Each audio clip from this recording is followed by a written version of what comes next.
आज जो हमारा टॉपिक है, जो मेडिसिन हम पढ़ने वाले हैं, उसका नाम है नक्स वोमिका। और नक्स वोमिका को स्टार्ट करने के लिए, नक्स वोमिका को पढ़ने के लिए मैंने आपको ग्रुप में भी ये चीज भेजी थी। ये डायग्रामेटिक एक वो भेजा था कि हम किस तरीके से इस नक्स वोमिका को पढ़ने के लिए स्टार्ट करेंगे, या किसी भी रेमेडी के लिए अगर आपको पढ़ना है तो ये एक अच्छा तरीका है। ये वन ऑफ द वेज है। मैं ये नहीं बोलूंगा कि यही तरीके से पढ़िए हर रेमेडी को, पर ये one of the most prominent ways है एक रेमेडी को अच्छे से पढ़ने का, अच्छे से समझने का। अब इस वे में जो मैं समझाना चाह रहा हूँ, इसमें मैंने आपको तीन एस्पेक्ट बताए और मैंने क्लास में भी बोला था कि हम तीन तरीके से तीन क्लास में इसको कंप्लीट करने की कोशिश करेंगे। और जो पहली क्लास इसमें हमने रखी है वो रखी है इसकी पर्सनैलिटी, इसकी कॉन्स्टिट्यूशन, इसका टेम्परामेंट कैसा है, और ओवरऑल एक पर्सनैलिटी टाइप अगर नक्स वोमिका का आपको बनाना है तो वो आप कैसे अपने दिमाग में एक इमेज बनाओगे कि this kind of patient belongs to Nux vomica.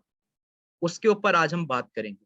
हम बात करेंगे कि क्यों ये constitutional temperamental typing is very important in prescribing, क्यों हमें इस पूरे ऑब्जेक्टिव में लेना होता है इसको और स्टडी करना होता है।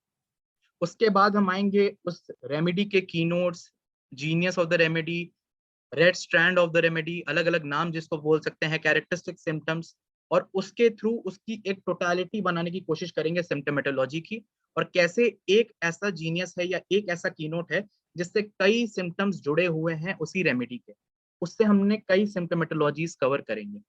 और आखिर में जो कुछ चीजें बचती चली चली रह जाएंगी उनको हम तीसरे लेक्चर में कवर करेंगे, जिसको कवरिंग द टोटालिटी का मैंने नाम दिया। अब बेसिक बुक हमें जो पढ़नी है, हमें बहुत बड़ी कोई बुक नहीं उठानी है। बेसिक बुक हमें पढ़नी है एलन कीनोट्स, और एलन कीनोट्स को ही लेके मैं आज चीजें समझाऊंगा। पर एलन कीनोट्स पढ़ते हुए आपको सिर्फ एलन कीनोट्स पे ध्यान नहीं देना है, इतना ध्यान रखिए। एलन कीनोट्स जब आप पढ़ने बैठते हैं, अगर आप सेकंड ईयर हैं तो आप बेसिक एलन कीनोट्स पढ़िए, आप समझने की कोशिश करिए। लेकिन अगर आप थर्ड ईयर फोर्थ ईयर में हैं और आप एलन कीनोट्स से मटीरियल पढ़ रहे हैं, तो ये बहुत जरूरी होता है कि एलन कीनोट्स का एक एक वर्ड का एक्सप्रेशन, उसकी छुपी हुई बैकग्राउंड, उसकी मीनिंग, क्यों वहां पर ये चीज ऐसे लिखी गई है, क्या रीजन है, ये जानना बहुत इंपॉर्टेंट होता है। आप लोग सब जानते हैं कि नक्स वोमिका का कॉमन नेम है पॉइजन नट, इसलिए मैंने इसको यहाँ पर लिखा है एक्सप्रेशन ऑफ द पॉइजन नट। और इसी एक्सप्रेशन के बारे में आज हम बात करेंगे। अब ये कॉन्स्टिट्यूशन और टेम्परामेंट पढ़ने के ऊपर एक बहुत इंपॉर्टेंट एस्पेक्ट ये है, जो कि हमारे एक बहुत ही इंपॉर्टेंट फिगर है हिस्ट्री ऑफ मेडिसिन में, जिसका आपने नाम ऑब्वियस ही बात है सुना ही होगा। अब पूरा सुना होगा कि नहीं ये नहीं पता। जिनका नाम है फिलिपस ऑरेलियस थियोफ्रास्टस बॉम्बास्टस वॉन हॉनेनहाइम, जिनको हम कॉमनली जानते हैं पैरासेल्सियस के नाम से। पैरासेल्सियस कहते थे, no knowledge is perfect unless it includes an understanding of the origin, that is the beginning, and as all man's disease originate in his constitution should be known if we wish to know his disease. वो कह रहे थे कोई भी अच्छी knowledge पाने के लिए, उसको परफेक्ट बनाने के लिए, उसके ओरिजिन की अंडरस्टैंडिंग बहुत इंपॉर्टेंट होती है। और इंसान की डिजीज जो हो रही है उसकी ओरिजिन अगर आपको अच्छे तरीके से समझनी है, तो आपको इंसान के बारे में, उसके कॉन्स्टिट्यूशन के बारे में, उसकी पर्सनालिटी टाइपिंग के बारे में, उसके टेम्परामेंट के बारे में बहुत ही अच्छे से जानना पड़ेगा। और ये पैरासेल्सियस कह के गए हैं। इससे पहले हिपोक्रेट्स ने टेम्परामेंट और डायथेसिस को बहुत अच्छे से डिफाइन किया हिस्ट्री ऑफ मेडिसिन में। और आप लोग बहुत अच्छे से जानते हैं कि Hahnemann was an ardent follower of doctor Hippocrates. वो एक एक बात को, हिपोक्रेट्स की रिफ्लेक्शंस को अपनी ऑर्गेनॉन में भी डालते आए हैं, और अपनी अंडरस्टैंडिंग ऑफ मटेरियल, अपनी अंडरस्टैंडिंग ऑफ अ पर्सन में भी डालते आए हैं। इसी के रेफरेंस में आपको मैं एक नेक्स्ट स्लाइड दिखाना चाहता हूं, जिसमें आप लोग को सबको पता होगा कि हनीमैन अपने लेटर ईयर्स में पेरिस में प्रैक्टिस करते थे। और ये कंफर्मेशन उनकी पेरिस की ही केस बुक से है, जहां वो केस टेकिंग करते थे। रीमा हैंडली की एक किताब आती है जिसका नाम है In Search of Later Hahnemann. उन्होंने उस किताब में ये डिस्क्राइब किया है कि हनीमैन ने अलग अलग पेशेंट को उनके टेम्परामेंट के हिसाब से डिवाइड करके लिखा हुआ था उनके केसेस के आगे। मतलब हनीमैन अपनी लेटर लाइफ की प्रैक्टिस में भी, जब वो अच्छे से हर चीज से वेल वर्स थे, जब उन्होंने हर चीज अच्छे से समझ के निकाल चुके थे, ऑर्गेनॉन अच्छे से बना चुके थे, प्रैक्टिस करने का एक अच्छा खासा एक्सपीरियंस उनको आ चुका था, तब भी टेम्परामेंट और कॉन्स्टिट्यूशन को बहुत ज्यादा इंपॉर्टेंस देते थे वो रिगार्डिंग केस टेकिंग। रीमा हैंडली की किताब में लिखा हुआ है कि अलग अलग नाम है, जैसे रेवरेंड एवरेस्ट, मैम लेडनॉइज, इनको अलग अलग टेम्परामेंट दिए हुए हैं कि ये सैंग्वाइन टेम्परामेंट के थे, ये थे मेलेंकोलिक टेम्परामेंट के। हाइपोकॉन्ड्रिकल टेम्परामेंट को डिफाइन किया और उसके आगे 4 रेमेडी लिखी, एनाकार्डियम, नाट्रम, नक्स वोमिका एंड जिंकम। तो हनीमैन अपनी लेटर लाइफ में भी जब वो अपनी पीक पे थे नॉलेज के और अपनी पीक पे थे प्रैक्टिस के, टेम्परामेंट को उन्होंने कभी नहीं छोड़ा, उन्होंने अपने साथ इस चीज को रखा और हिपोक्रेटिक टेम्परामेंट एंड डायथेटिक कॉन्स्टिट्यूशंस को इंपॉर्टेंस दिया। इसी के बारे में आगे हम ये पढ़ रहे हैं कि Hahnemann used his knowledge of the Hippocratic canon to understand the nature of the physical constitution, character and predispositions and the relationship to the clinical sign and symptoms. The first instruction in case taking. अब हम case taking में basic, हम case taking जब हम करते हैं किसी भी इंसान की, जब हमारे पास कोई पेशेंट आता है तो हम उसका रिकॉर्ड पूछते हैं, उसकी हिस्ट्री की, सिग्निफिकेंट डिजीजेस कौन कौन सी मेडिकल हिस्ट्री है उसके बारे में इंक्वायर करते हैं, कॉजेशंस के बारे में इंक्वायर करते हैं कि माइजमेटिक कोई कॉजेशन तो नहीं है पीछे, ये इंक्वायर करते हैं। एंड द 7 अटेंडेंट फैक्टर, ये जो 7 अटेंडेंट फैक्टर है ये अफोरिज्म 5 की यहाँ पर बात कर रहे हैं डॉक्टर हनीमैन, जहां पर आपको एक्सेसरी सर्कमस्टेंसेस के बारे में पढ़ाया जाता है। वो 7 फैक्टर आपको बताए जाते हैं जो कि असिस्ट करते हैं इन क्योर। हनीमैन ने साफ साफ लिखा है कि कॉजेशन जानने के साथ साथ इन 7 फैक्टर को एंड ईटीसी, आगे ऐसे बहुत सारे और फैक्टर्स होते हैं, पर ये जो फैक्टर्स हैं, ये जो पूरी टोटलिटी आप बनाते हो, ये टाइपिंग पूरी बनाते हो, ये किस चीज की फाउंडेशन ले करते हो आप? This is the foundation for understanding the constitution and inherited and acquired predisposition and miasm. Basic person का कॉन्स्टिट्यूशन, उसके इनहेरिटेड प्रीडिस्पोजिशंस क्या क्या है, उसकी डायथेसिस क्या क्या है, उसका टेम्परामेंट कैसा है, उसकी माइजमेटिक बैकग्राउंड तो कोई है कि नहीं है, आप ये बनाना चाहते हो इन सारी चीजों से। और ये एक बहुत इंपॉर्टेंट पार्ट होता है। अगर आप अपनी मटीरिया मेडिका के बारे में, अगर आपने इसके ओरिजिन के बारे में थोड़ा सा भी पढ़ा होगा, तो मटीरिया मेडिका का ओरिजिन में 2 बहुत इंपॉर्टेंट एस्पेक्ट होते हैं, इसको हमेशा याद रखिएगा। 2 इंपॉर्टेंट एस्पेक्ट होते हैं, उसमें एक एस्पेक्ट होता है प्रूवर्स विजडम, आपने अलग अलग प्रकार के प्रूवर्स चूज करे, और एक एस्पेक्ट है प्रूवर का, उसका प्रूवर्स विजडम। एक है मेडिसिनल विजडम, आपने जो मेडिसिन प्रूव करने के लिए चुनी है उस प्रूवर के ऊपर। अब ये जो प्रूवर है उसका भी एक अपना बैकग्राउंड है, उसका एक अपना कॉन्स्टिट्यूशन है, उसका भी एक अपना टेम्परामेंट है, उसके एक अपने इनहेरिटेंस है, उसको भी इंपॉर्टेंस देना चाहिए। और ये जो मेडिसिनल सब्सटेंस आपने लिया, इसकी भी एक अपनी एक हिस्ट्री है, इसका भी एक अपना डेवलपमेंट बैकग्राउंड है, इसको भी हमें अच्छे से समझना चाहिए। और मटीरिया मेडिका तब बनती है जब इनका अमेलगमेशन होता है, जब इस मेडिसिनल विजडम को हम प्रूवर विजडम के साथ मिलाते हैं, और जो सामने निकल के आता है वो होता है आपका मटीरिया मेडिका का बेसिक सिम्टम एंड साइंस। तो ये बात बहुत इंपॉर्टेंट है कि ये जो इसका प्रूवर का अपना विजडम है, उसके प्रीडिस्पोजिशन है, उसके कॉन्स्टिट्यूशन है, उसका टेम्परामेंट है, ये बहुत बड़ा रोल निभाता है आपकी मेडिसिन के साइन एंड सिम्टम्स को उभारने के लिए, बाहर निकालने के लिए। और इसी के बारे में अगर हम कभी कॉन्स्टिट्यूशन एंड टेम्परामेंट की क्लास करेंगे तो उसमें हम पढ़ेंगे कि मेजर रोल प्ले करता है सिम्टोमेटोलॉजी पे, कि कैसे कॉन्स्टिट्यूशन वाले में ये बात चल के आ रही है। जैसे कि बोला जाता है कि पल्सेटिला को माइल्ड टेम्परामेंट वाले बोलते हैं, तो केस टेकिंग के दौरान देखा गया कि ये जो माइल्ड यील्डिंग फीमेल प्रूवर्स होते थे, उनमें पल्सेटिला की सिम्टोमेटोलॉजी ज्यादा उभर के आती थी रादर देन अदर प्रूवर्स। ये मैं नहीं बोलूंगा, इसमें कभी भी नहीं समझिएगा कि सिर्फ इसमें आती है, इसकी इंपॉर्टेंस है पर सिर्फ वाली इंपॉर्टेंस कभी नहीं होती।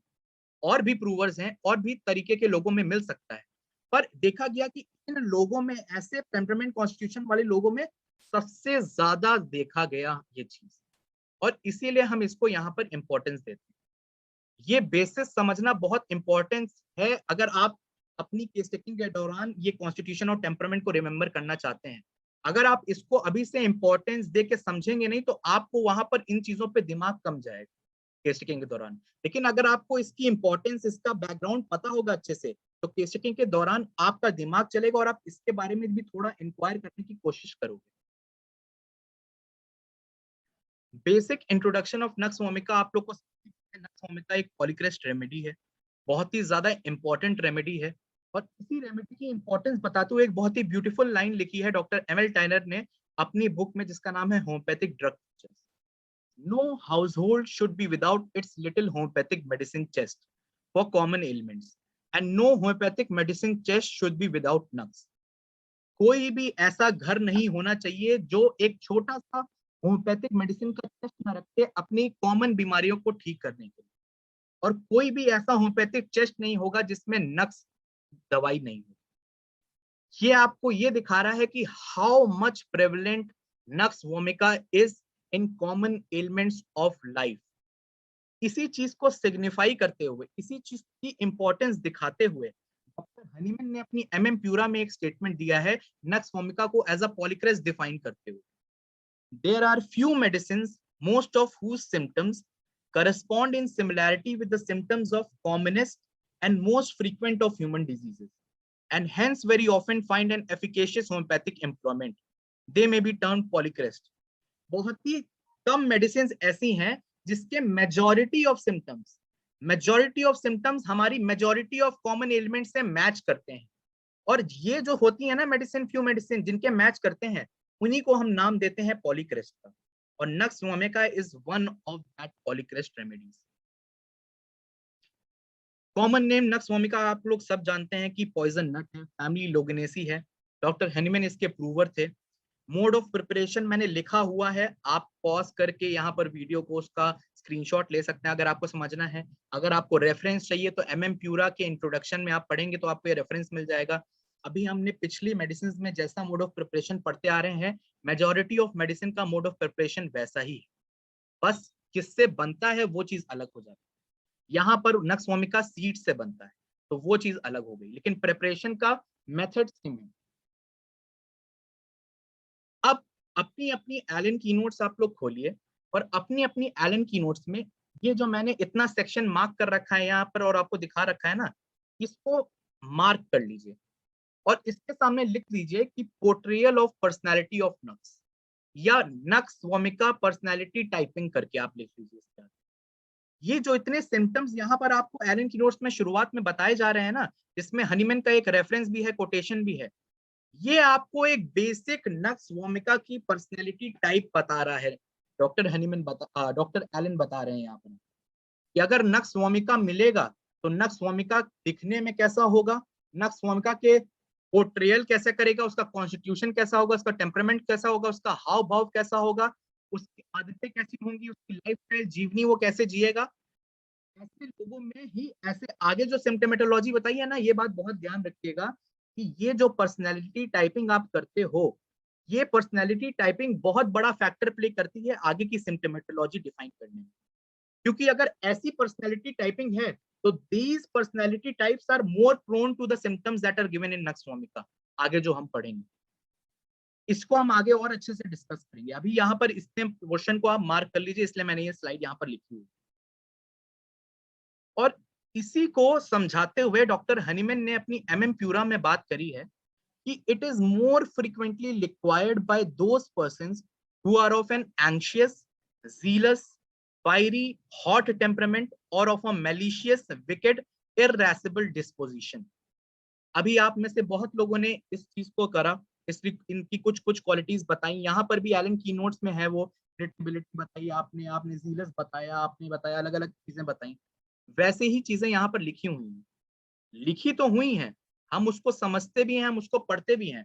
जैसे हम नक्स वोमिका में पढ़ेंगे कि किस चीज की ऐसे कैसे लोगों पे ज्यादा अडेप्टेड है फिजिकली, तो हम पढ़ेंगे कि ये मेल्स पे प्रीडोमिनेंटली इफेक्ट करती है, predominantly, not always, not only mails, predominantly.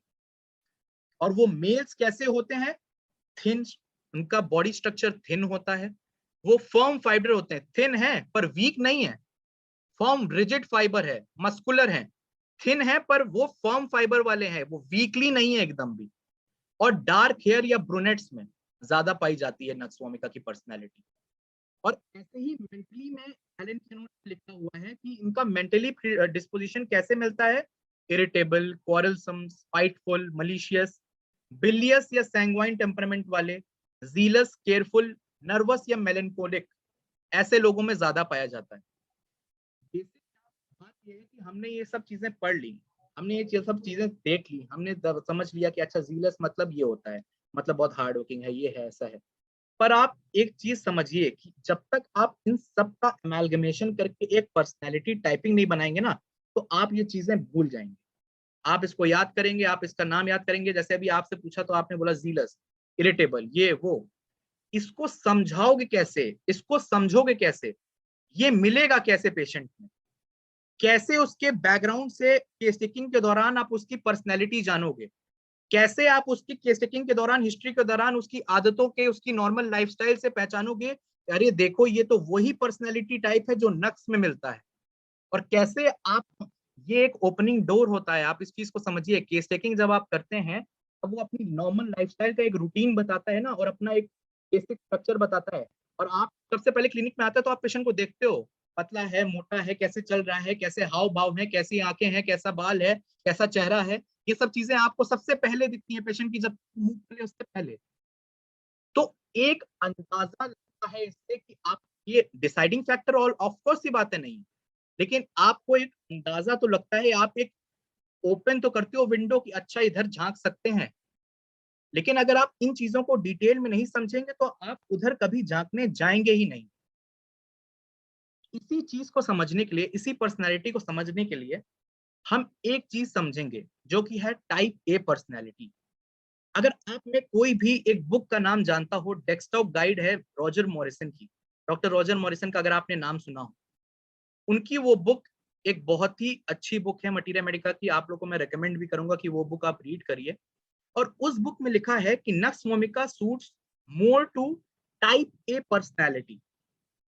अब ये टाइप ए पर्सनैलिटी लिख दिया, पर ये टाइप ए पर्सनैलिटी होता क्या है, ये टाइप ए पर्सनैलिटी कैसे, कहते किसको है? बेसिक ये जो टाइपोलॉजी आई है ना टाइप ए और टाइप बी पर्सनैलिटी की, ये दो कार्डियोलॉजिस्ट द्वारा दी गई थी, मेयर फ्राइडमैन एंड रे रोजनमैन।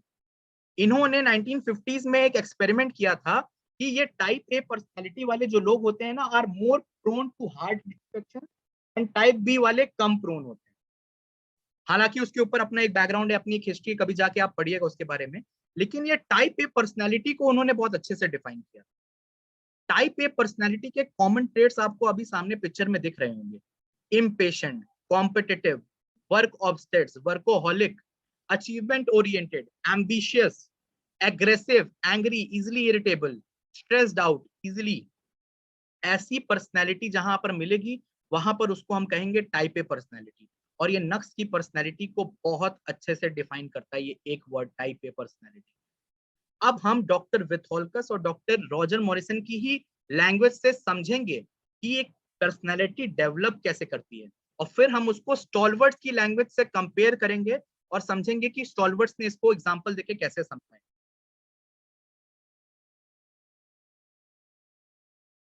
ये तीन मेजॉरिटी ऑफ फैक्टर्स होते हैं एक टाइप ए पर्सनैलिटी को डिफाइन करने के और एक नक्स पर्सनैलिटी को डिफाइन करने के। पहला फैक्टर होता है वर्क, वर्कोहॉलिक। नक्स को बोला जाता है he is a workaholic. Nux patients demonstrate an exaggeration and excess of the normal beneficial qualities of ambition and consciousness. Nux का जो पेशेंट होता है ना, वो एक नॉर्मल बेनिफिशियल क्वालिटी होती है ना काम करने की या एम्बिशन रखने की, कि हाँ मेरे कुछ एम्बिशंस हैं, मुझे ये काम करना है, अच्छे से करना है। लेकिन वो नॉर्मल वे में नहीं करता है, वो एक बहुत ही ज्यादा एग्जैजरेटेड वे में करता है इस चीज को। वर्क ही वर्क उसकी जिंदगी है, वर्क में ही परफेक्शन चाहिए, वर्क से ही रिलेटेड उसका एम्बिशन है, उसको एम्बिशन वो पूरा करना ही करना है, उसको सारे कंपटीशन को पीछे छोड़ना ही छोड़ना है और आगे बढ़ते चले जाना है। कोई ऑब्स्टेकल नक्स को रोक नहीं सकता। डॉक्टर शंकरन की बुक में उन्होंने इसको डिफाइन करते हुए बहुत अच्छे से लिखा हुआ है कि रोड रोलर की तरह है, बढ़ता चला जाएगा, कोई भी ऑब्स्टेकल बीच में आए बढ़ता चला जाएगा, रुकेगा नहीं। इसी चीज को अच्छे से समझना है तो आगे की इस लाइन को समझिए। Instead of using their talent mainly at work in an appropriate, relaxed and balanced manner, the next person begins to get ruled by them. एक है कि मेरा काम है, मैं उस काम को कर रहा हूं, मैं उस काम को तरीके से करता हूं, ठीक है, पर नेक्स्ट कोई पर्सनालिटी अपने काम से डिफाइन होगी, उसका काम उसकी पर्सनालिटी से डिफाइन नहीं होगा। ओवर रूल कर देता है वर्क उसको, उसका वर्क ही उसका जीवन बन जाता है, उसके दिन भी उसके वर्क में, उसकी नाइट भी उसके वर्क में, उससे वो बाहर ही नहीं आ पाता है। और क्योंकि वो इतना एम्बिशियस है, क्योंकि वो इतना गोल ओरिएंटेड है, तो उसको वर्क ही है जो उसको गोल तक पहुंचाएगा, तो वो वर्क में अपनी पूरी लाइफ को, पूरी चीज को डेडिकेट कर देता है। इसीलिए कहा जाता है कि नक्स की जो पर्सनैलिटी होती है ना, वो आज के जमाने में मॉडर्न टाइम्स में top businessman, top CEOs, top level पे जितने भी बिजनेसमैन लोग होते हैं ना, उनको नक्स पर्सनैलिटी से रिलेट किया जाता है। क्योंकि उस मुकाम तक पहुंचने के लिए आपको इंटेंस एम्बिशियस नेचर होना चाहिए आपका, इंटेंस वर्कोहॉलिक नेचर, क्योंकि आपका बहुत सारा कंपटीशन है, 1000 लोग हैं जो उसी काम के पीछे पड़े, उसी पोस्ट के पीछे पड़े हुए हैं और उनको पछाड़ते हुए जाना है, तो वो कॉम्पिटिटिवनेस आपके अंदर होनी चाहिए, वो गोल ओरिएंटेशन होना चाहिए कि हाँ ये मेरा गोल है, ये मुझे पाना है और मुझे रुकना नहीं है इसके लिए। ये टाइप ए पर्सनैलिटी का एक बहुत स्ट्रॉन्ग कैरेक्टरिस्टिक होता है। And same goes for the main focus of his life is on his work and achievement. अब आप देखिए, ये वर्क, कंपटीशन, एंगर ना इंटर रिलेटेड है। वर्क है, वर्कोहॉलिक है, आपने एक चीज समझी, वर्क ओरिएंटेड, बहुत ज्यादा एम्बिशियस है। अब समझिए वर्क के साथ एक और फैक्टर जो आता है पैरेलली, वो आता है कंपटीशन। अगर आप किसी चीज में वेल ओरिएंटेड हैं, अगर आप किसी चीज के गोल पाने के पीछे खड़े हुए हैं, किसी भी फील्ड में काम कर रहे हैं आज के जमाने में, तो competition is a major issue. The ambition begins to occupy him during all the hours of days and night, becoming a driving ambition and overemphasis on achievement and competition. In almost all aspects of life, Nux is competitive. अब ये समझिए नक्स कितना competitive होता है, इतना competitive nature होता है नक्स का कि अगर आप नक्स के सामने पानी पी रहे हैं, वो भी पानी पी रहा है, तो वो जल्दी पानी पी जाएगा, पहले पानी पी जाएगा। इस लेवल तक का कॉम्पिटिटिवनेस होता है। अगर वो आपके साथ पत्ते खेल रहा है तो उसको पत्तों में जीतना ही जीतना है, हारना नहीं है। तब खेलता रहेगा जब तक वो जीतेगा नहीं। अगर वो आपकी सोसाइटी में कोई जॉब करके जा रहा है, अगर आप उसको देख लिए और आप और भी लोग वहां जॉब कर रहे हैं, तो उसको है कि मैं सबसे तेज जॉब करूं, मेरे से फास्ट कोई ना हो जाए। हर एक एस्पेक्ट ऑफ लाइफ में देखिए नॉर्मल नहीं है, एक कंपटीशन नॉर्मल भी होता है, पर यहां पर डिफाइन जो कर रहा है कंपटीशन को, वो अबनॉर्मल स्टेट है। ये हर एक छोटी चीज में कंपटीशन, हर एक छोटी चीज में, हर जगह ये चीज मुझे इससे ज्यादा अच्छी करनी है, ये चीज छोटी चीज है मुझे इससे ज्यादा अच्छी करनी है। बाहर चल रहा हूँ तो मुझे इससे, गाड़ी चला रहा हूँ तो ये पीछे वाली गाड़ी मेरे से आगे निकले, मुझे ज्यादा तेज चलाना है। हर एक छोटी छोटी पॉइंट में कॉम्पिटिटिवनेस है। Nux is most competitive remedy in our materia medica. Doctor George Vithoulkas कहते हैं कि नक्स हमारी मटीरिया मेडिका की सबसे ज्यादा कॉम्पिटिटिव दवाई है, even to the level of damaging in own health. अपने इस कॉम्पिटिटिव ड्रिवन नेचर के चक्कर में अपनी हेल्थ के बारे में भी भूल जाता है नक्स। हेल्थ गई भाड़ में, मुझे जीतना है, जीतना है मेरा एम, बस। अब ये वर्क से रिलेटेड आया कंपटीशन, कंपटीशन ने भी उसको ओवर गवर्न किया, और इसी कंपटीशन से रिलेटेड आया उसका next factor, anger.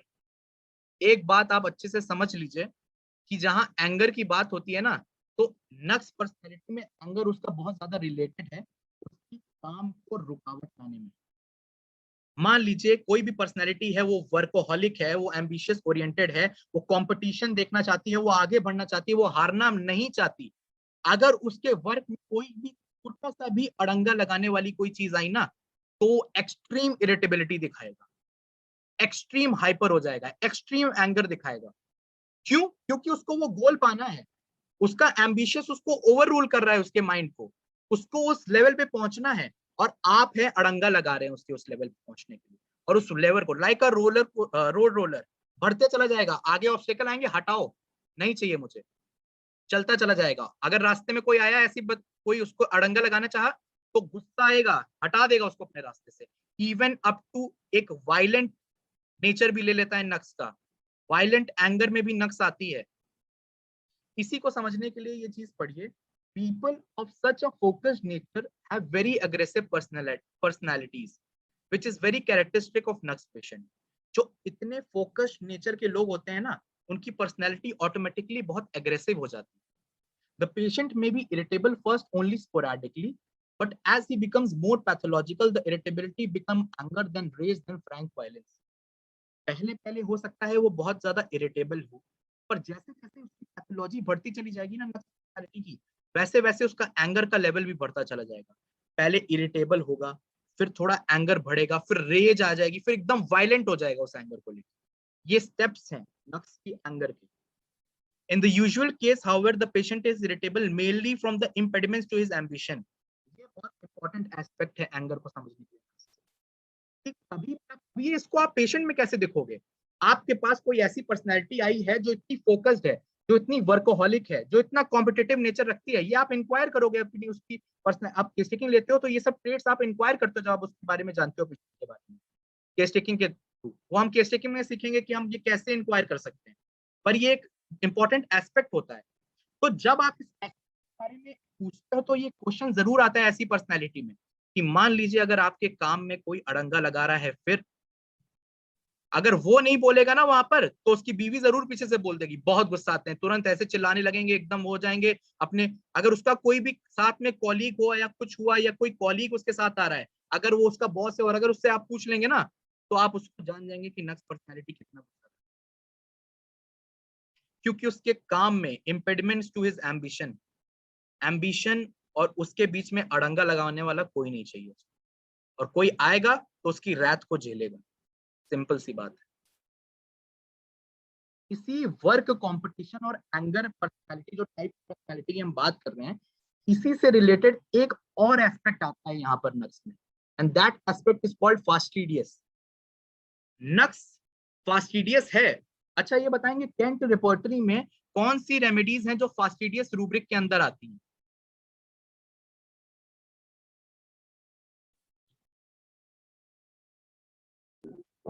Arsenic, nux vomica. Arsenic and nux vomica, एकदम करेक्ट आंसर। कोई एक और रेमेडी ऐसी बताएगा जो एक नोसोड है, जो कि इसी फास्टिडियसनेस को मैच करता है? कार्सिनोसिन।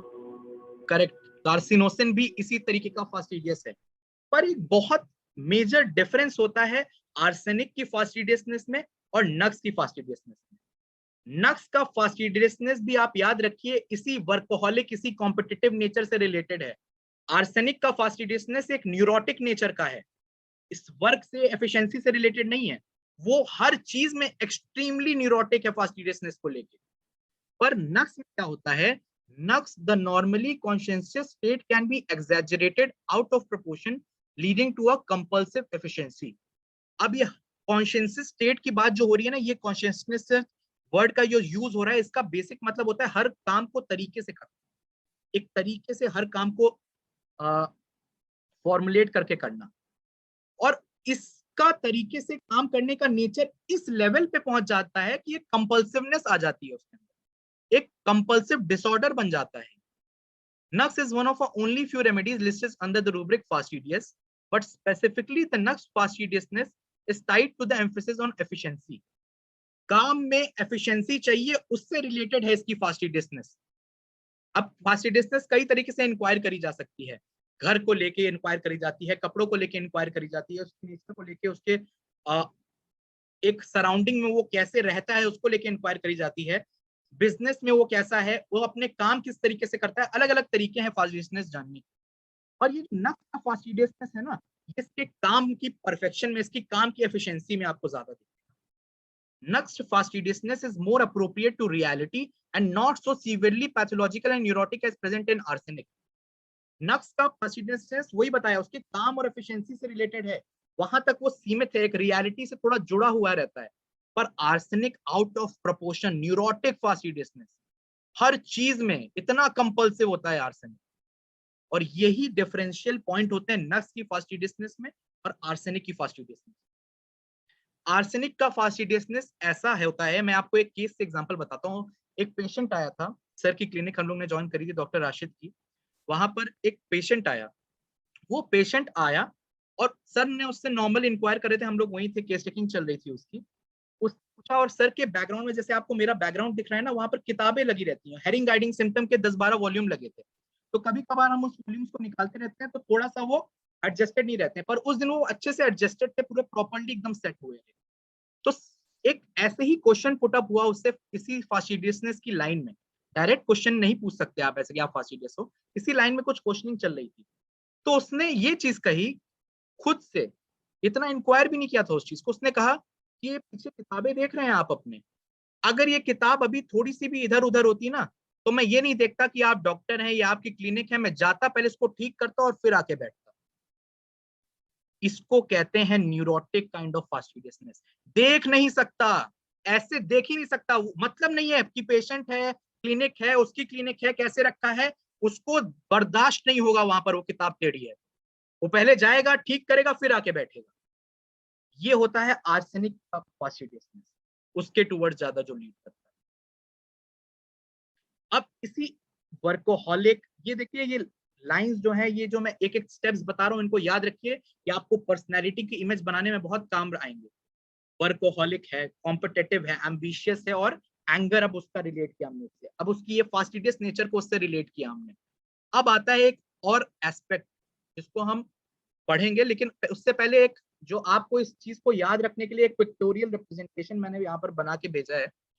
ये वर्कोहॉलिक है, अपॉइंटमेंट्स है लगातार उसकी, वो काम है, वो उसको काम करना है, एम्बिशन है, उसको कोई रोकना नहीं, रेस ट्रैक है और वो भागे जा रहा है, भागे जा रहा है, अपना काम एक एक करके पूरा करते जा रहा है, अपने जो कमिटमेंट्स हैं वो एक एक करके पूरा करता चला जा रहा है। Extreme workaholic. नेक्स्ट चीज आती है, ये एक्सट्रीम वर्कोहॉलिक के पीछे का बैकग्राउंड क्या है, क्योंकि वो इतना एम्बिशियस है। Obstacles present a challenge but they do not stop him. वो एक चैलेंज जरूर बनेंगे, पर वो एक रोड रोलर की तरह हर चैलेंज को तोड़ता हुआ आगे बढ़ता चला। और इसी से रिलेटेड आती है fastidiousness. Small details related to his work, related to his work environment, related to his efficiency of work are very important to him. इसी नेचर से रिलेटेड एक और चीज आती है, जो आती है ओवर इंडल्जेंट इन स्टिमुलेंट्स। आप देखेंगे बहुत सारी स्टिमुलेंट्स का प्रयोग करता है नक्स वोमिका का पेशेंट, कॉफी, वाइन, लिकर, और इसमें बैड इफेक्ट्स भी हैं बहुत ज्यादा उस चीजों के। ये ओवर इंडल्जेंस इन स्टिमुलेंट्स जो है ना नक्स का, ये उसकी पर्सनैलिटी के बैकग्राउंड से ही रिलेटेड है। क्योंकि वो इतना वर्क एफिशिएंट है, क्योंकि इतना वर्कोहॉलिक है, कभी ना कभी तो उसके एम्बिशन तो करना है, पर कभी ना कभी तो थकान आएगी, कभी ना कभी तो किक इन करेगी वो थकान। और जब वो थकान किसकी टुवर्ड्स निगाह जाती है, स्टिमुलेंट्स की टुवर्ड्स। कॉफी पियो, काम नहीं छूटना चाहिए, काम करते रहना है। कॉफी पियो, काम एकदम नहीं छूटना है, करते रहना है, करते रहना है, करते रहना है। ये पिक्टोरियल रिप्रेजेंटेशन एकदम उसी को दिखा रहा है। यहाँ पर आप देख सकते हो वर्क एनवायरनमेंट में है, फाइल्स पड़ी हुई हैं, कॉफी चलती जा रही है, काम चलता जा रहा है। और इसी चीज को मैंने आपको इरिटेबल और एंगर के बारे में भी यहाँ पर बताया था। अब देखो ये रिप्रेजेंटेशन के बैकग्राउंड में थोड़ा समझो। ये यहाँ पर फोन तोड़ रहा है। फोन क्यों तोड़ रहा है, वो लेडीज बात कर रही है, उसके वर्क एनवायरनमेंट में ही है, फाइल्स वगैरह लेके जा रही है, बॉस है। फोन क्यों तोड़ रहा है, द लाइन वॉज बिजी, उसका काम चल रहा है, उसको कोई इंपॉर्टेंट कॉल करनी है, इंपॉर्टेंट कॉल करी, लाइन बिजी थी। इतना गुस्सा आया कि उसका काम रुक रहा है कि फोन तोड़ने लग गया। कोई आड़े मताओ मेरे एम्बिशन को।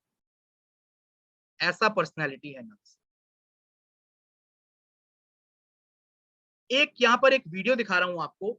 ये ये एक ऐसी पर्सनैलिटी है जिसको मैं बहुत एडमायर करता हूं पर्सनली।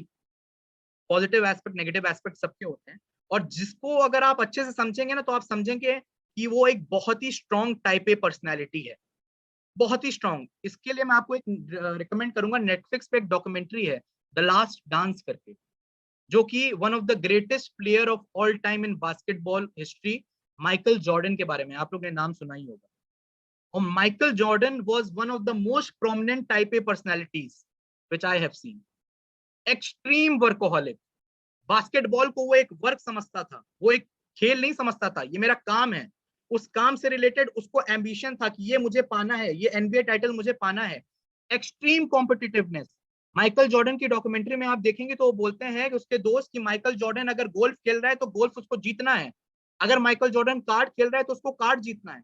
इवन एक सीन है जहां पर माइकल जॉर्डन अपने सिक्योरिटी गार्ड के साथ नॉर्मल कोई छोटा सा गेम खेल रहा था 5 मिनट गेम से पहले, और उसमें भी वो तब तक खेलता रहा जब तक वो जीता नहीं उनसे, क्योंकि वो उसका जीतना ही जीतना है, कंपटीशन ही कंपटीशन, हर चीज में हार नहीं सकता वो कहीं भी।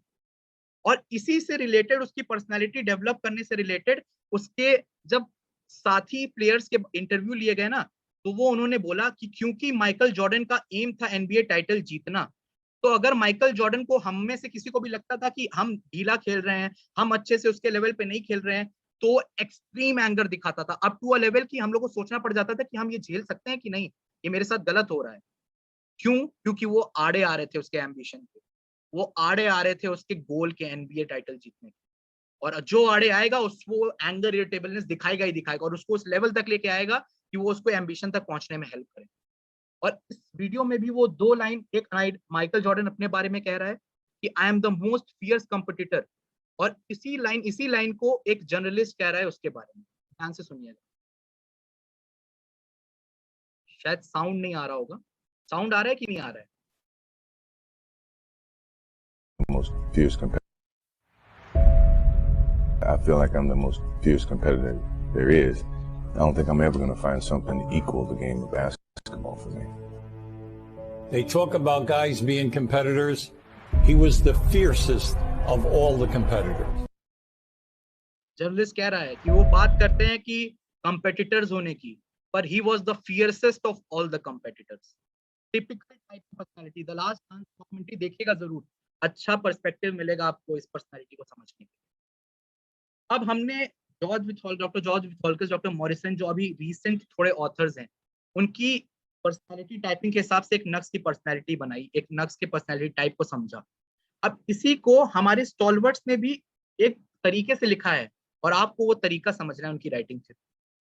डॉक्टर बोरिक इसके बारे में लिखते हैं, देखिए यहाँ पर नीचे आप अगर ये लाइन पढ़ पा रहे हो, he does a good deal of mental work, has mental strains and leads a sedentary life, found in prolonged office works।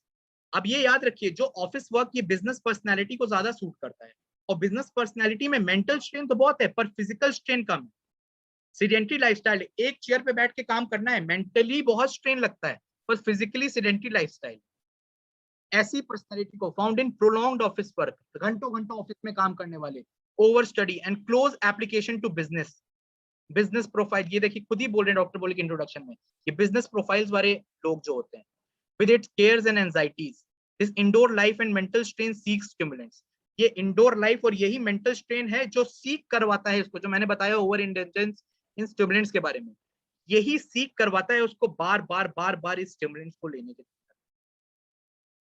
इसी को डॉक्टर केंट ने अपनी मटीरिया मेडिका में बहुत अच्छे एग्जांपल से पोर्ट्रे किया है। Kent gives some vivid little Nux pictures, और एक पिक्चर उन्होंने बताई है एक बिजनेसमैन के बारे में।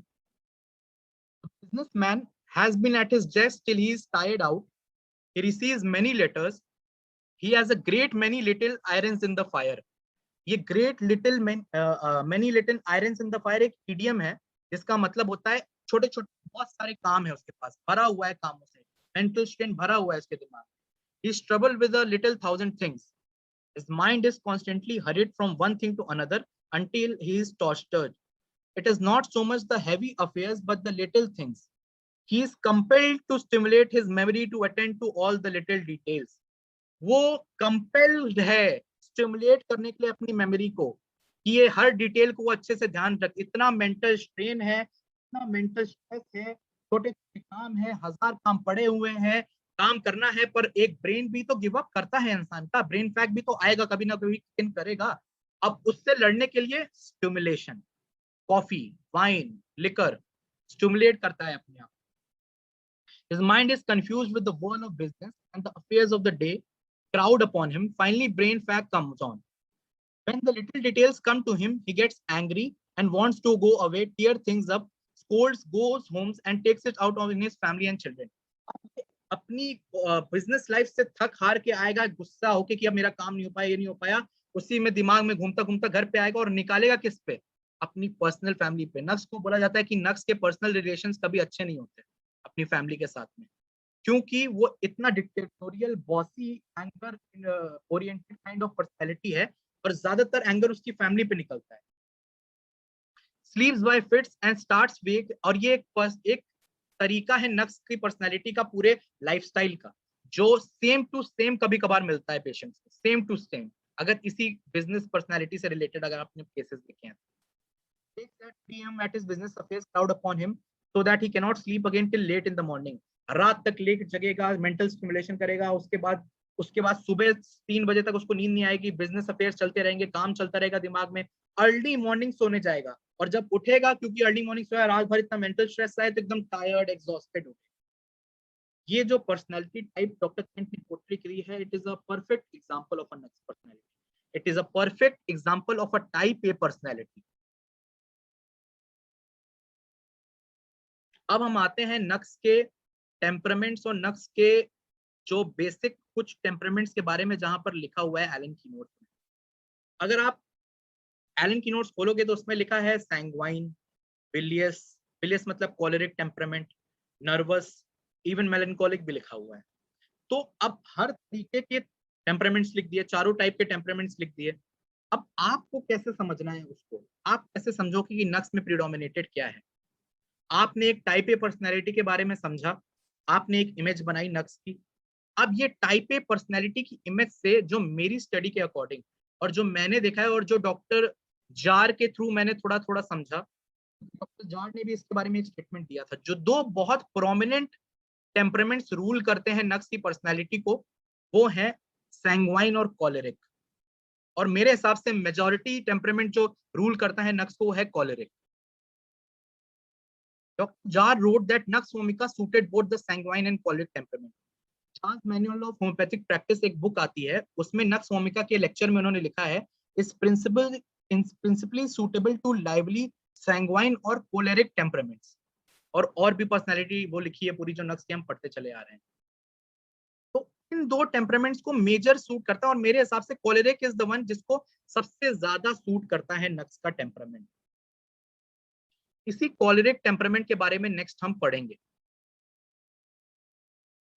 अब ये कॉलेरिक टेम्परामेंट की जहां पर बात हो रही है ना, कॉलेरिक टेम्परामेंट को हम डाइजेस्टिव टेम्परामेंट भी बोलते हैं, बिलियस टेम्परामेंट भी बोलते हैं, जो कि एलन की नोट्स में लाइन लिखी हुई है बिलियस टेम्परामेंट।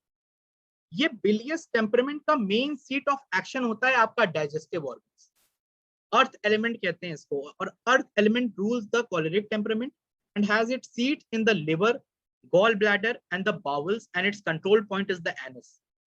अगर आप स्पीयर ऑफ एक्शन के बारे में थोड़ा सा भी नक्स वोमिका के पढ़ेंगे, बोगर साइनोप्टिक कीनोट में शुरुआत में स्पीयर ऑफ एक्शन देखेंगे, तो majority of sphere of action Nux का है इसी डाइजेस्टिव ऑर्गन्स पे। Constipation, haemorrhoids, liver disorders, gall bladder disorders, इसमें बहुत अच्छा काम करती है नक्स vomica. It is associated with the digestive and eliminative systems and it oversees the assimilation of food and drinks. ये कॉलेरिक प्रेडोमिनेट करता है नक्स में और ये कॉलेरिक का मेन सीट ऑफ एक्शन ये है। अब देखिए ये जो हमने, अब देखिएगा आपके सामने एक टाइप ए पर्सनैलिटी बना दी है मैंने।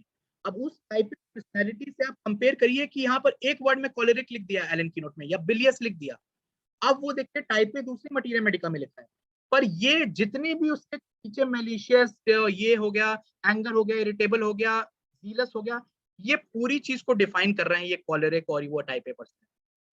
The healthy choleric temperament is industrious, diligent and hard working. एकदम हार्ड वर्किंग, डिलीजेंट, काम को करने वाला वैसा पर्सनैलिटी होता है Nux. And often very successful yet they may have a tendency towards being dictatorial and majorly. और ये डिक्टेटोरियल होता है क्योंकि इतनी हाई पोजीशन पे है, सीईओज में, लीडर्स में, ऑर्गेनाइजेशन के में पाया जाता है, एक डिक्टेटोरियल नेचर भी होता है इनके अंदर, क्योंकि वो गवर्न करते हैं काम कराने के लिए और उनका काम कराने का तरीका है परफेक्शन के तरीके से, और वो चाहते हैं कि इस तरीके से हो, तो वो डिक्टेट करते हैं दूसरों को ये काम करने। They are aggravated from late nights, too much rich food and alcohol. अब ये आपको बताने की कोई जरूरत नहीं है कि ये नक्स का बहुत प्रोमिनेंट साइन है और ये कॉलेरिक टेम्परामेंट का भी बहुत प्रोमिनेंट साइन है। क्या कि लेट नाइट से एग्रेवेशन, वही मेंटल स्ट्रेन लेके रात तक लेट तक जगना, रिच फूड से बैड इफेक्ट्स में देखिएगा, रिच फूड से भी बहुत दिक्कत होती है नक्स को, हाई लिविंग जिसको हम कहते हैं, बोलते हैं कई जगह पे, और अल्कोहल, सबको पता है नक्स में अल्कोहल के बैड इफेक्ट्स हैं। Yet they seem drawn towards these kind of indulgence. ध्यान दीजिए इस लाइन पे, yet they seem drawn towards these kind of indulgence. दिक्कत है, बैड इफेक्ट्स हैं इसके, एग्रेवेट करता है, पर उसकी लाइफस्टाइल ऐसी है कि इंडल्ज तो करना ही पड़ेगा इन चीजों में। They have a difficult time in their relationship with people because of their argumentative nature. In the work environment, they are bossy and will become angry quite easily if their wishes are not fulfilled. अगर आप अपने दिमाग में type A personality को समझ के जो हम आए उसको रखेंगे ना, तो इसको समझने में आपको बिल्कुल आसानी होगी और आप समझेंगे कि यह तो वही बात तो हो रही है और ये नक्स में ही तो मिल रहा है, एकदम सेम बात तो हो रही है, तो यही तो है नक्स personality. At home, the choleric temperament can be irritable, fault finding and dominant, which makes domestic life difficult. ये पॉइंट आपको पहले ही मैंने बताया, डोमेस्टिक लाइफ कभी अच्छी नहीं होती, कॉलेरिक टेम्परामेंट में भी ऐसा ही होता है, जो कि नक्स में प्रिडोमिनेट करता है, तो उसकी डोमेस्टिक लाइफ अच्छी नहीं, आर्गुमेंटेटिव है, इरिटेबल है, छोटी छोटी चीज में फॉल्ट फाइंड करना है, डिक्टेटोरियल है, बॉसी अपना बताएगा, डोमिनेट करना चाहता है, ऐसे करो, परफेक्शन, फास्टिडियस है तो परफेक्शन भी चाहिए, तो बताएगा ऐसे करो वैसे करो, बॉसी नेचर का होगा। तो डोमेस्टिक लाइफ में अपने स्पाउस के साथ, बच्चों के साथ ये एक रिफ्ट पैदा करता है। Under stress they become increasingly more frustrated, excitable, restless, heated, cross, ill-tempered, intolerant and angry. When a choleric is in bad humor, everyone will know it because they become more and more bitter. अगर एक कॉलेरिक temperament का इंसान गुस्से में है तो उसके आसपास वालों को सबको पता होगा, क्योंकि वो दिखता है उसके नेचर के, छुपाया नहीं जा सकता उसके अंदर। When they lose control, they may become resentful, revengeful, abusive and violent. अब ये आप स्क्रीनशॉट ले सकते हैं। इन शॉर्ट में मैंने कुछ स्ट्रेंथ कॉलेरिक टेम्परामेंट के क्या होते हैं, कुछ वीकनेसेस क्या होती हैं और कुछ प्रीडिस्पोजिशंस क्या होते हैं। अब यहाँ पर आप रिलेट करिए, देखिए स्ट्रेंथ्स क्या है, study, hard working, self reliant, competitive, dependable, वही जो हम पढ़ के आए थे। और इसके साथ साथ एक नेगेटिव एस्पेक्ट्स भी आ रहे हैं। ये तो है, ये अच्छी चीजें हैं कि उसको एक्सेल करना है, एम्बिशियस है, पर इरिटेबल है, एंग्री है, क्रिटिकल है, पेसिमिस्टिक है, बॉसी है, आर्गुमेंटेटिव है, अब्यूसिव हो जाता है, इसने इस लेवल तक है। और यही स्ट्रेंथ और वीकनेस वाली जो पर्सनैलिटी कंबाइन करके नेक्स्ट बनाती है, इसमें मोस्ट प्रोमिनेंट प्रीडिस्पोजिशंस क्या होते हैं, digestive complaints, loss of appetite, flatulence, constipation, piles, liver gall bladder disease. और अगर आप नक्स की सिम्टोमेटोलॉजी ऐसे से पढ़ोगे तो आप समझोगे कि हाँ यार, नक्स में तो यही सारी चीजें हैं जो सबसे ज्यादा मिलती हैं। और अब तुम्हें समझ में आएगा कि ये चीजें क्यों मिलती हैं, क्योंकि उसकी पर्सनैलिटी टाइपिंग ऐसी है, उसका नेचर ऐसा है, और ये एक मेजर रोल प्ले करता है ये प्रीडिस्पोजिशंस लाने में। नेक्स्ट जो रूल करता है नक्स के टेम्परामेंट में, वो आता है सैंग्वाइन। सैंग्वाइन के कुछ एस्पेक्ट्स आपको मिलेंगे। अगर नक्स बहुत हेल्दी कंडीशन में होगा ना, तो वो थोड़ा सैंग्वाइन के टुवर्ड्स रहेगा, और जैसे जैसे वो थोड़ा बिगड़ता चला जाता है, वो थोड़ा एक मिक्स ऑफ सैंग्वाइन, एक बोलते हैं टेम्परामेंट के मिक्सचर की बात होती है। अगर आप टेम्परामेंट्स एंड कॉन्स्टिट्यूशन पढ़ेंगे तो एक सैंग्वाइन और कॉलेरिक का मिक्सचर आता है, सैंग्वाइनो कॉलेरिक टेम्परामेंट। ये मिक्सचर्स पाए जाते हैं कई रेमेडीज में, और ऐसा ही है कुछ नक्स के साथ। Sanguine temperament is very extrovert kind of temperament, very happy, very, क्या बोल सकते हैं आप उसको, एक तरीके से बोल्ड पर्सनैलिटी होती है, एक्सट्रोवर्ट पर्सनैलिटी होती है। और इसके साथ साथ वही कैरेक्टरिस्टिक होते हैं, देखिए लिखा है यहाँ पर, born leaders, habit of dominating other people in situation as well as showing off. Born leaders हैं वो, सीईओ ईओ बनने की उनकी पहले बचपन से उनके अंदर वो क्वालिटीज हैं, लेकिन इसका ही नेगेटिव एस्पेक्ट में भी फिर वही चीज आ जाती है, haughty, hearted, bossy, lose temper, they become irritable, hot blooded, fierce, wild, furious and boiled with rage. वही कॉलेरिक का थोड़ा, सैंग्वाइन का थोड़ा मिक्सचर मिला के नक्स की पूरी पर्सनालिटी डिफाइन होती है। डॉक्टर ईबी नैश ने एक और चीज जो लिखी है, नर्वस, या इसकी सिम्टोमेटोलॉजी में आपने पढ़ा होगा, ओवर सेंसिटिवनेस जो एलन में लिखा है, या हाइपोकॉन्ड्रियासिस लिखा है। ये नक्स की नर्वस पर्सनालिटी को प्रिडोमिनेट करके दिखाया जा रहा है कि नक्स में एक नर्वस पर्सनालिटी का क्या एस्पेक्ट है, जो डॉक्टर नैश ने अपनी मटीरिया मेडिका में बहुत अच्छे से लिखा हुआ है कि ये over sensitiveness, every harmless word offend, छोटी सी बात बोल दो एकदम ऑफेंड कर जाएगा वो, एवरी लिटिल नॉइज फ्राइटेन, छोटी सी भी आवाज हुई उसको, ओवर सेंसिटिव है इतना ज्यादा Nux patient. They can not be the least suitable medicine. इसके बारे में आगे जाके और इस सिम्टम के बारे में डिटेल में पढ़ेंगे। आगे क्या बोलता है, this is the graphic picture of what is called the nervous temperament. ये जो नर्वस टेम्परामेंट है, ये इसकी परफेक्ट ग्राफिकल पिक्चर है। ये ओवर सेंसिटिवनेस होना, सेंसिटिव होना हर चीज को लेके, एवरी हार्मलेस वर्ड ऑफेंड्स, ये ऐसी पर्सनालिटी नर्वस टेम्परामेंट को डिफाइन करती है नक्स। क्या हमें मिला, इग्निशिया स्टाफ में भी ये मिलेगी, और डॉक्टर नैश आपको यहाँ पर वार्न भी करते हैं कि टेम्परामेंट पे एकदम पूरी तरीके से रिलाई मत करो। और ये बात मैंने आपको बता ही चुका है कि हमें ये इंपॉर्टेंट लेनी है, पर सिर्फ यही इंपॉर्टेंस नहीं लेनी, हमें टोटलिटी भी बनानी है। There seems to be another kind of condition belonging to this nervous group of nugs, that is hypochondriasis with studious men sitting too much at home with abdominal complaints and costiveness. Costiveness का मतलब होता है constipation. Hypochondriasis का मतलब आप लोग जानते ही होंगे, हर चीज को बड़ा चढ़ा के बताना। अब यहाँ पर ये चीज इंपॉर्टेंट है आपके लिए समझने के लिए कि पढ़ तो लिया, अब आप कह रहे हो, डॉक्टर ईवी नैश ने भी बोला कि इतना इंपॉर्टेंट नहीं है, कैंट भी बोलता है इंपॉर्टेंट नहीं है, डॉक्टर नैश बोल रहे हैं कि एकदम रिलाई मत करो इस पे। और यहाँ पर हनीमैन की एडवाइस भी याद रखो, जो कि 213 अफोरिज्म के फुटनोट में हनीमैन बता रहा है आपको। Thus, aconite will seldom or never कभी नहीं अफेक्ट करेगी या कभी कभार हो सकता है अफेक्ट कर जाए, कब? And just as little will nux vomica be serviceable where the disposition and mild and phlegmatic. Nux vomica बहुत ही लिटिल सर्विस में आपको होगी, बहुत ही कम काम आएगी ऐसी पर्सनैलिटी में जब आप उसको दोगे जो कि माइल्ड है, बहुत ज्यादा फ्लेगमेटिक है, lazy type B personality. Phlegmatic is very type B personality, lazy है, नहीं करना, पड़े हुए हैं, आराम से कल हो जाएगा, ऐसी पर्सनैलिटी नहीं है नक्स की। यहाँ बोल रहे हैं डॉक्टर हनीमैन, नक्स फ्लेगमेटिक हो ही नहीं सकता इतना ज्यादा।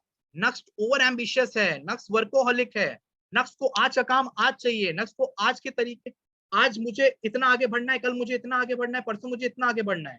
फ्लेगमेटिक ऐसा नहीं होता, आज जहाँ हूं कल भी वही हूँ, परसों भी वही पढ़ा रहूंगा। ये डिफरेंशिएशन है और सेल्डम और नेवर इफेक्ट साफ साफ लिखा हुआ है।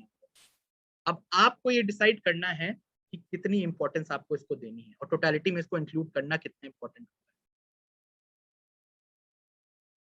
एक मैं यहाँ पर आप लोग के लिए एक चीज यहाँ पर मैंने डाली हुई है जो कि आप लोग खुद से करिएगा। तो यहाँ मैंने आपको बेसिक डिफाइन कर दूंगा, अगर आप ऐसे जाके इसको पढ़ेंगे ना तो आपको बहुत अच्छे से समझ में आएगी और आपको एक और पर्सपेक्टिव मिलेगा मटीरिया पढ़ने का या नक्स की पर्सनैलिटी या किसी भी रेमेडी की पर्सनैलिटी पढ़ने का।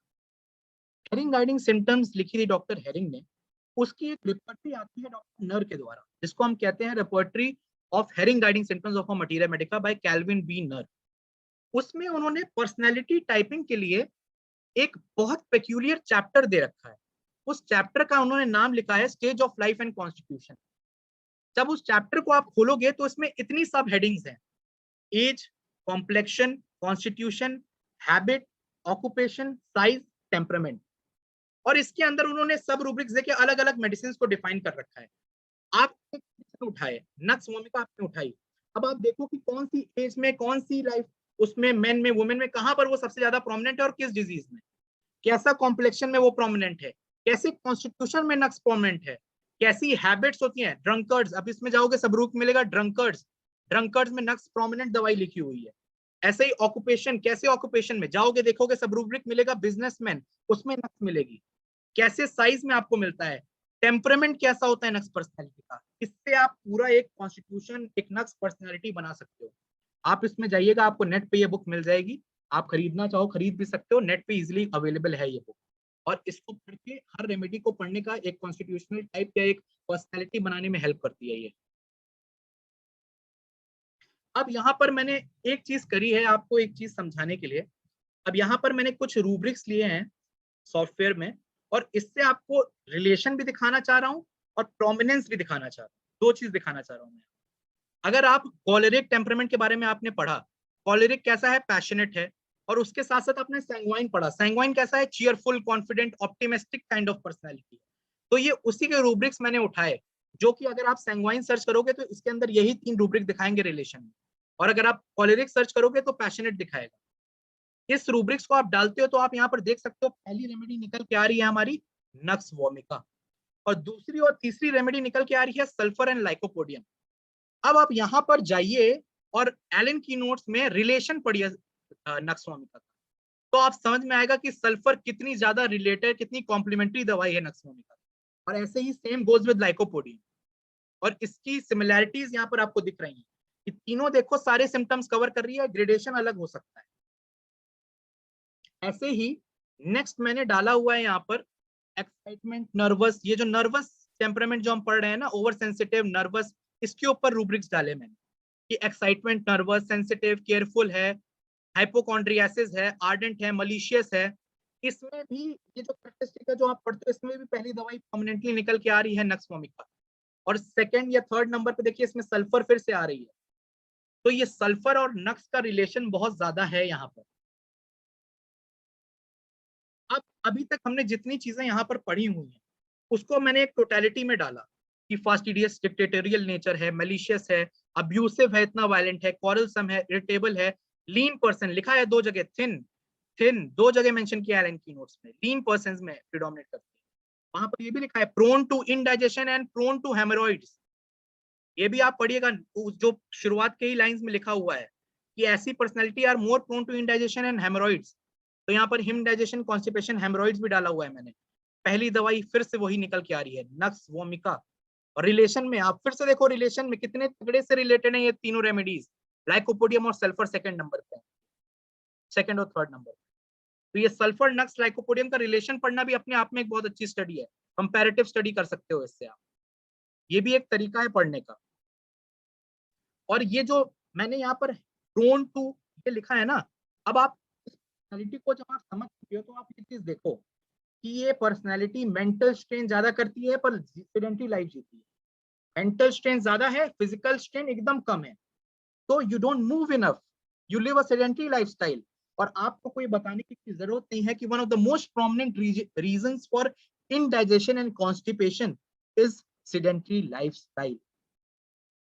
ये उसका लाइफस्टाइल है जो उसको, देखो अब आप सिम्टम पढ़ रहे हो पर वो सिम्टम के पीछे का बैकग्राउंड उसका टेम्परामेंट ही डिसाइड कर रहा है।